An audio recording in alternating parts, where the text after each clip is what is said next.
We have a big update today. It's now, as many of you know, fall outside. It's starting to get cooler, especially where I am along the border of zone 7 and 6. And all my tropicals do not like that, and so I have to bring them in for the winter. And this is my black pepper plant, which I hope I'll get some peppercorn next year. If not, then the year after is fine. The main growing tips of my black pepper corn plant, and no particular reason, more so that the plant will bush out and won't be just one long vine, but will start putting out offshoots. Like over here, you have an offshoot coming out from the side. And so that way the plant will be stronger. It will be more compact and easier to maintain. And also, being that we are in the winter months and the plants are indoors, if any of you that grow indoors know that plants tend to get a little bit spindly while indoors. Their vines tend to go out long and they become weak and fragile. But by cutting back these edges, the growing tips, I am preventing that from happening, at least to some extent. Like you can see here, this is one of the most recent vines that happened during the summer, and this is one that's growing indoors. You see how it's a lot thinner, but by cutting back the main growing tips, like over here,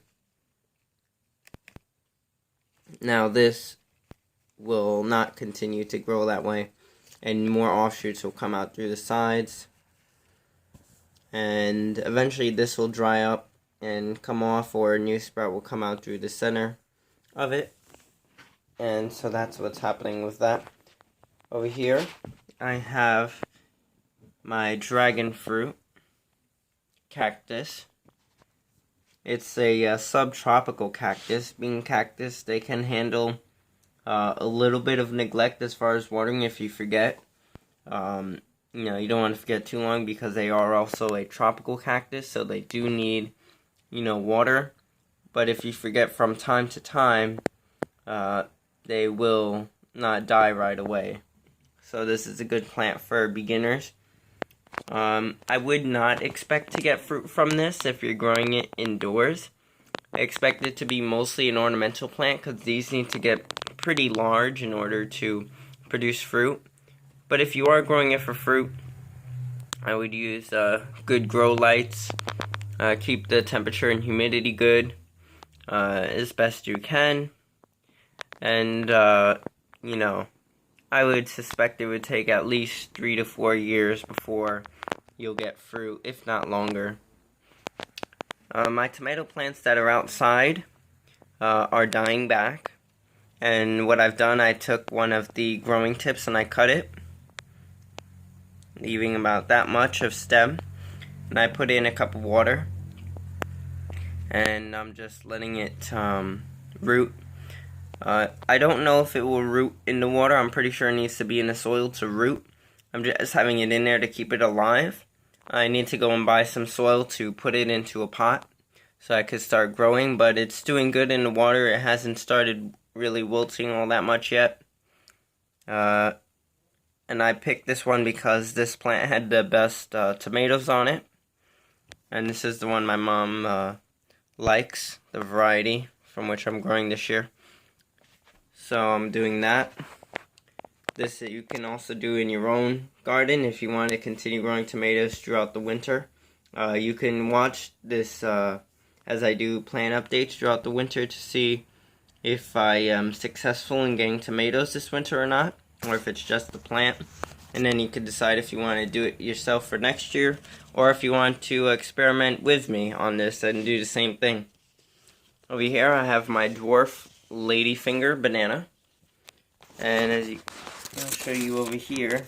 It's a little bit dark in here.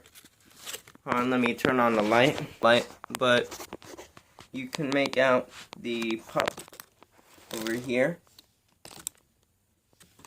And that's growing. I don't know how it's going to fare with the winter. but I guess it will get the most of its energy from its mother plant, which is growing well. And these plants by no means will like it indoors during winter. They like full sun, very hot, very humid environment, which my room doesn't really provide too well. I am in the attic, and so it does get a little bit cool in here in the winter. Fortunately, last winter I had heating vents installed into my room, so that way now my room is a lot warmer this year, and so the warmth is good.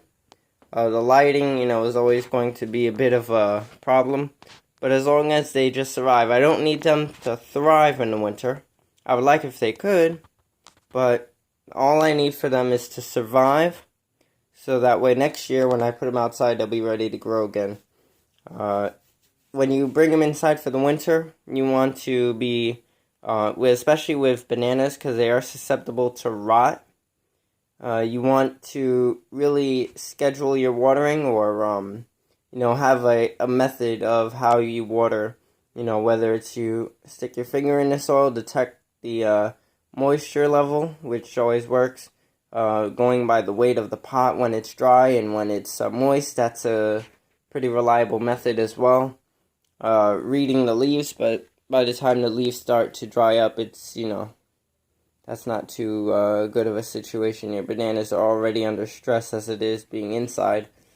But yeah, that's one thing. That's something you want to keep in mind with bananas indoors, is that you need to water them. You want to let it dry out between waterings a bit, because you don't want them to rot. They are indoors, and bananas already are susceptible to rot. And so that's something you want to keep in mind. Fertilizing, if you fertilize, organic or inorganic, doesn't matter to me. But whatever you fertilize with, you want to cut back a little bit, especially with inorganic, because that feeds the roots directly. But if you're doing organic, you want to cut back. You might be able to do it more gradually. Or any fertilizer that you use, cut back gradually. If you're doing your normal full feeding when you first bring them in, then the next week or the next feeding, do half of it, and do that for maybe 2 weeks or so, and then a quarter of it, and then keep it around that level for the winter until you bring them outside.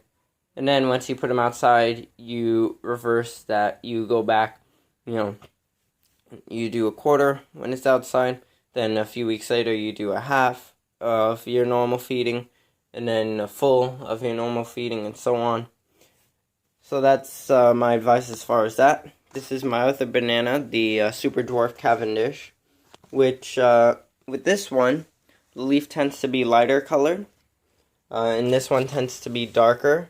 So I'm thinking if you want to do bananas indoors, based off of that logic, the Super Dwarf Cavendish tends to do better indoors as far as dealing the low lighting, because the leaves turn lighter when they aren't getting optimal lighting. But these leaves are still dark so far, and pretty big, pretty healthy. It's not getting thin. Like with this leaf here, when I feel the texture of this leaf versus this leaf is thinner than this leaf. But with this leaf, although it is a bit thinner, it isn't very significantly thinner, and it's doing well in the lower lighting environment. So Super Dwarf Cavendish is the way to go if you can only grow indoors. As you can see, it does look really beautiful. The leaves are excellent.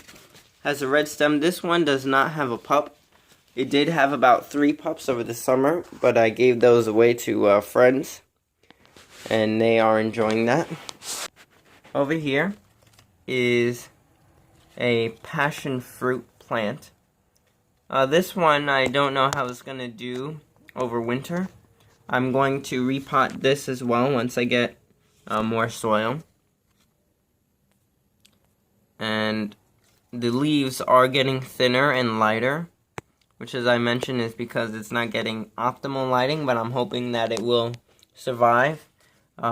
once this grows another, once it grows another leaf or two, I will cut the growing tip again to make sure that this doesn't get all spindly and weak. I've done that already. Over here I did cut back. You could see over here where I did cut it. I don't know how well you can see it. I might point to it with a text box or something. But yeah, I cut it there. And over here, it's starting to grow back again. And when that grows, I'll cut that so that way it stays compacted, easier to maintain over the winter. And these leaves that are stronger can provide energy to the plant. I have ginger growing up. Yeah. Okay. Let me put this here. Okay. Good. Okay.